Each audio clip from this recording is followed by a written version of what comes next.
இந்த சம்மருக்கு பெஸ்ட்டு ஜூஸ்ன்னு சொன்னால் வாட்டர்மெலன் தான். இது வந்து நான் ஒரு 1/4 பழம் எடுத்திருக்கேன். இந்த தோலெல்லாம் சீவி எடுத்துருங்க.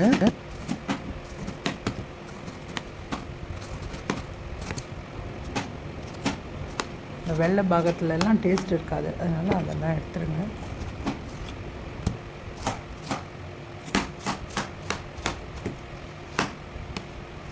இப்போ நம்ம இந்த பீசஸ் எல்லாம் வந்து ஒரு மிக்ஸி ஜாரில் போட போகிறோம். இது ஜூஸ் பண்ணுறதுக்காக இருக்க மிக்ஸி ஜார் எடுத்திங்கன்னா விதையெல்லாம் தனியாக பிரிச்சிடும்.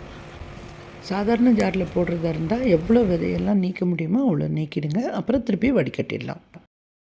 இஞ்சி பொடியாக கட் பண்ணி வச்சுருக்கேன். கொஞ்சம் புதினா இலை, இது 2 கட்டாயமாக போடணும். ஹனி அல்லது சர்க்கரை, இது வந்து உங்களுக்கு தேவைப்பட்டால் மட்டும் போட்டால் போதும்.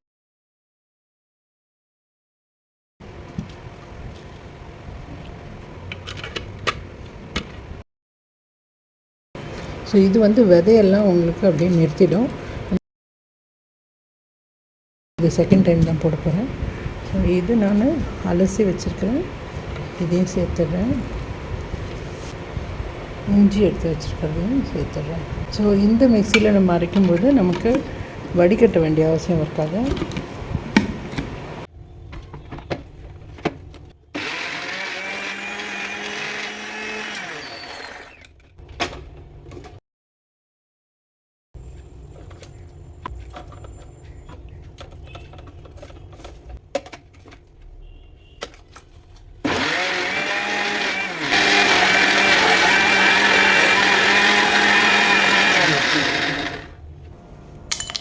இப்போ 2 கிளாஸில் நான் கொஞ்சமாக சின்னதாக ஐஸ் க்யூப்ஸ் போடுறேன்.